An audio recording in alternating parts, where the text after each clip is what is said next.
Kenya et aux Émirats Arabes Unis. Donc, c'est information que nous allons partager avec nous dans le cadre point de presse jeudi. Nous avons invité nous recevoir le Premier ministre, chef du gouvernement, Dr. Gary Coney.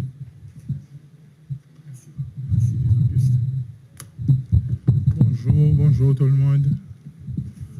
Bonjour messieurs, dames. Merci. Bienvenue là matin. C'est vraiment un pile plaisir pour nous retourner la caille.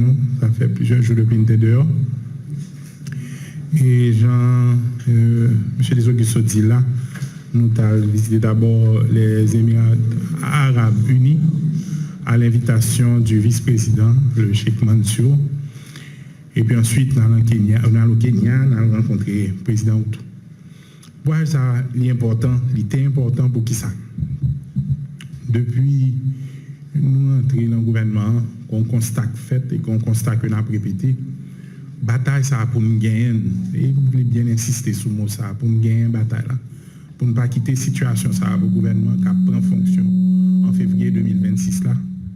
Pour nous gagner définitivement, pour route, pas jamais bloqué encore, pour territoire, pas jamais contrôlé par gang encore, il faut une masse critique d'aide, de monde, et il faut que la police et l'armée adéquatement équipées pour faire ce travail là.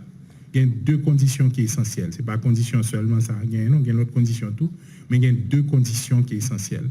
Il faut qu'il y ait assez de masse critique qui pour aider Kembe avancer sous gang. Et deuxièmement, il faut que la police et l'armée aient les équipements et la technologie qu'il faut pour être capable de mener un combat. Équipement et technologie qu'il faut, c'est être capable de réduire cas de blessures dans le campement et capable de réduire dommages collatéraux dans la population. Donc, deux événements, nous pouvons gagner. Il est vrai que sur les derniers mois qui sont passés, ce gouvernement nous fait un pile avancé. L'on a commencé, il y a peut-être une vingtaine de blindés qui ont marché aujourd'hui avec force kenyenne, nous avons plus de 60. L'on est rentré, l'armée et la police pas fonctionner ensemble. Aujourd'hui, nous avons une task force. L'armée et la police font des opérations régulièrement ensemble et les opérations ont commencé à porter fruit. Nous entrons là, nous équiper la police là comme ça doit, nous assurer que nous avons un flux régulier de munitions, nous organiser pour être capable de gagner ça, pour être capable de continuer à faire ce travail là. Et nous commençons à ça aujourd'hui. Nous voyons que dans plusieurs côtés dans le pays en même temps, la police et l'armée sont capables de faire opération. Mais malgré tout, nous ne sommes pas là. Parce qu'il y avait une promesse de 2500 policiers qui étaient là déjà pour venir. Je dis à nous à 400.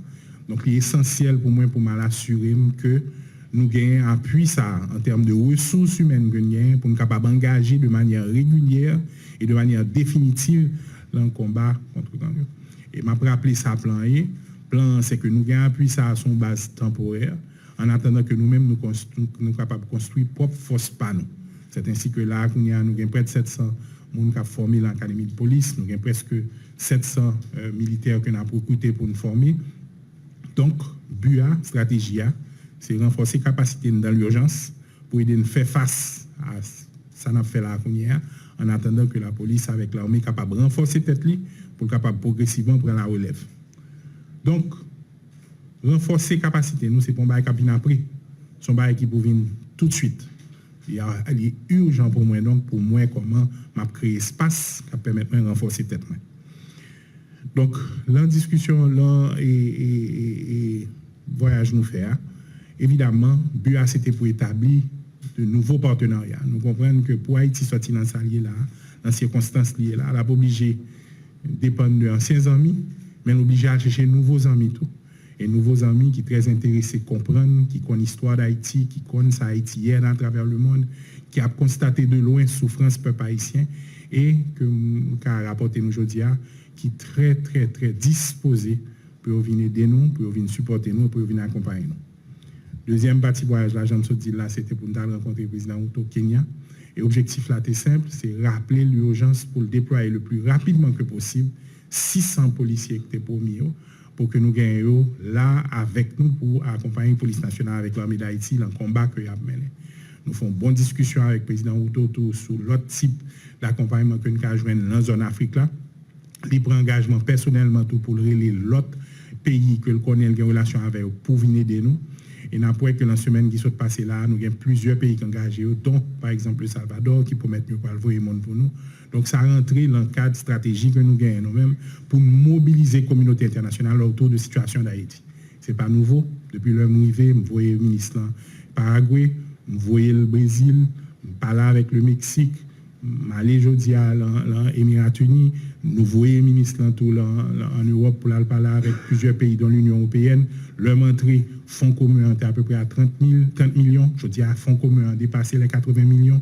Il y a l'autre engagement qu'on prend, c'est parce que nous prenons engagement nous-mêmes pour un bâton de pèlerin pour nous chercher l'assistance et la solidarité qu'il nous faut pour nous capables de soulager le plus rapidement que possible la population haïtienne. Donc ça a rentré dans la stratégie ça. À qui ça nous tournait?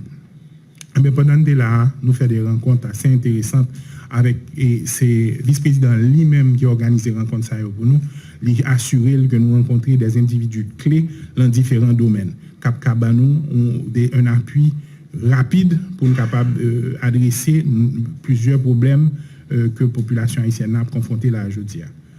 Nous sommes partis, comme dit, avec Général Azemar, moi, de l'armée, nous sommes partis tout avec inspecteur Mackenzie, parce que nous avons besoin d'expertise. Et un gros groupe nous rencontré, c'est un plus gros fabricant d'armes et de munitions en zone. Nous rencontré avec toute équipe qui est responsable de compagnie ça. Ils ont démontré nous toute une série d'équipements que nous avons mettre à disposition nous et drones, machines blindées, armes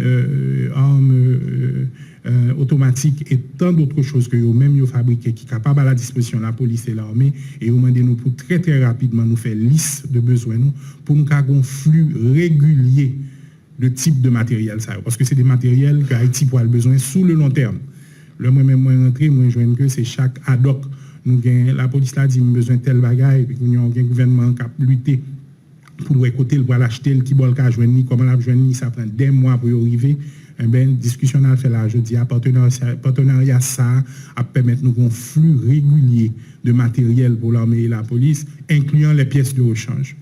Donc, on y a là côté nous en phase ça, nous venons chita là avec l'armée et la police pour dessiner ça au besoin, pour nous entendre nous sur ça qui flux besoin n'a besoin pour nous retourner vers eux et puis pour eux même pour essayer d'accommoder nous. Mais discussion n'a pas arrêté là. Nous rencontrons tous responsables sécurité alimentaire. Émirats Unis a un programme le plus extraordinaire de fermes, 26 000 fermes à l'extérieur du pays. Et ils expriment un intérêt énorme pour entrer en discussion avec nous sur comment ils travailler avec cultivateurs haïtiens pour nous capables de relancer l'agriculture.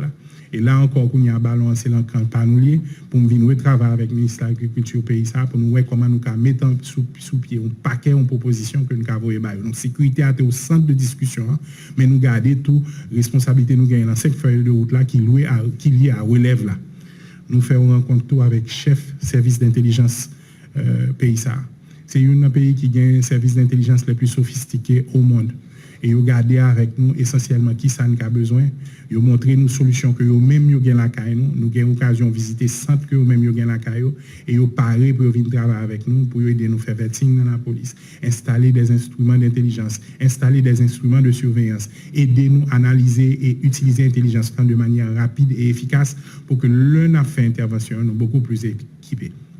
Encore une fois, conclusion en salier, c'est me promettre que ma retourner là quand moi et déjà ils ont contacté moi ou t'as pensé c'est moi qui a contacté mais déjà ils ont entré en contact avec moi pour dire nous attendons avec impatience pour nous définir exactement quel niveau de besoin, qui ça a besoin pour eux même continuer à accompagner nous. L'autre élément de discussion que nous faisons avec eux, c'est avec énergie, parce que c'est un pays côté qui a des capacités énormes en matière d'énergie. Nous discuter sur comment eux-mêmes ils ont fait établir un partenariat avec nous pour nous capables de faire question énergie avancée et nous rapporter nous que vraiment l'enthousiasme pour nous aider. Maintenant, ballon, c'est l'encadre haïtien. Nous formons une équipe, une équipe de suivi. Dans les prochains jours, nous parlons pour nous définir exactement sa besoin dans chaque chapitre ça et évidemment vice-président l'engager lui-même pour l'assurer qu'il appuie nous dans tout ça n'a besoin dans les prochains jours et dans les prochaines semaines. Donc en fin de compte, visite ça, c'est une visite vraiment que je suis très très satisfait de lui. C'était à l'invitation de vice-président et je connais que le poil pour très rapidement des solutions à multiples problèmes nous gagnons. Parce que ça me donne nous aider. Objectif là, c'est pour nous finir avec la question de sécurité de manière définitive. C'est pour nous être transitoire, c'est pour nous être temporaire et le passer par un cheminement bien précis. On appuie urgent à la police et à l'armée d'Haïti en termes de ressources à la fois humaines et à la fois ressources matérielles. Ressources, ça lui-même, il commence à venir, il faut continuer à venir. On a compté sur l'autre pays qui engagé pour battre nos forces, pour venir en Haïti le plus rapidement que possible, pour consolider et appuyer la police là. Progressivement, nous-mêmes, on a construit force, nos propres capacités, nous, pour nous assurer nous de durabilité d'intervention qu'a bien. Et tout ça, c'est pas dans fin on pense à eux, c'est dans des bureaux qu'on pense à eux. Là, nous sommes là, nous traversé Kenya, nous connaissons que le président Ruto fait preuve d'une solidarité extraordinaire, il voyait 400 policiers qu'il a avec nous déjà, et m'a fait nous un combat qui est très important. Normalement, l'engagement, c'était pour 1000 policiers kenyans, mais chiffre total que nous avons cherché, m'a rappelé, c'est 2500. Donc, en fait, 400 eux, en phase qui est arrivée pre-deployment. Mais malgré tout, il n'y a pas fini de déployer net, nous voyons que 400 Kenyans qui l'a engagé à côté de la police dans une série d'opérations, non seulement Port-au-Prince, mais en dehors de Port-au-Prince, donc il y a déjà pleinement à côté de nous. Donc il fallait que nous allions, que nous ayons une discussion avec elle sur la prochaine étape, là, sur stratégie nous, pour mobiliser la communauté internationale, là, sur la rapidité des déploiements de 600 autres policiers qui étaient promus, pour nous visiter tout eux-mêmes. Et mal l'ensemble côté que M. Edamio a formé, moi rendre moins compte de qui type de formation que a eu gagné. Moi rencontrer par exemple des Haïtiens qui ont aidé la formation créole et m'assurer qu'il y a formé, il y a paré pour déployer en Haïti dans les prochaines semaines. Donc, nous attendons avec impatience pour venir renforcer nous. Entre-temps, nous continuons à faire des appels pour nous assurer que les Jamaïcains optent pour mettre nous mon avenir.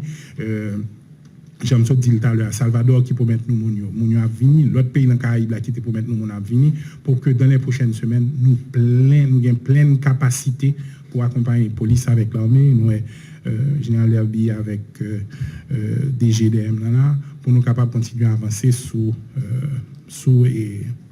M. Gagnon qui a un pays en otage pendant beaucoup trop de temps. Donc, en gros, évidemment, pendant nous, nous sommes en contact continu avec le chef police là, commandant chef l'armée, nous suivons de près plusieurs opérations qui sont en cours et nous avons déjà annoncé nous qu'à midi jeudi chef police là pour aller une conférence de presse sur l'opération que lui-même a appuyé par la force qu'il a menée hier et nous croyons tout que il va présenter nous exactement qui s'est sorti de l'opération Saham que c'est important pour nous là pour nous couvrir à parler nous de tout de l'autre opération qu'a fait dans le pays en même temps incluant qu'a fait dans la zone Gonaïve comme nous connaissons qu'a fait dans la zone Gressier comme nous connaissons opération qu'a fait la Kouniato pour renforcer et protéger port évidemment opération qu'a fait tous les jours on va le chercher on dire côté pour nous assurer que yo pas à l'aise et yo connaît que la police derrière. Donc en gros mais comme on voyage l'a passé très concrètement beaucoup plus rapidement que prévu nous supposons gagner 600 policiers kenyans qui viennent renforcer contingent ça qui mettre la 1000. Nous parler et le président Ruto après les pour assurer que l'autre promesse de contingent arrive tout le plus rapidement que possible. Ça a renforcé la capacité de réponse nous, multiplié par au moins 2-3 dans les prochains jours, ce qui est excessivement important pour nous. Nous avons un nouveau allié, un nouveau partenaire qui c'est les Émirats Unis qui ont même tout décidé de comprendre besoin de nous et qui est engagé pour accompagner nous, pour nous ce qu'il faut pour que la police nationale d'Haïti et l'armée d'Haïti soient beaucoup plus efficaces pour faire face à menaces captanio. Et puis, troisièmement, j'en dis nous, un paquet de secteurs qui clés pour nous, quand coup sécurité alimentaire, quand coup énergie, quand coup intelligence, quand coup protection des frontières. Nous avons 4 domaines importants côté Émirats Unis, qui ont une expertise énorme, qui ont des capacités énormes, qui ont des technologies énormes. Dans 4 domaines, ça tout en plus de sécurité, ils ont engagé nous pour le plus rapidement possible. Ils viennent accompagner nous. Donc en gros, mais comment voyage l'a passé, m'a peut-être un nombre limité de questions et puis ensuite. Merci beaucoup. Alors,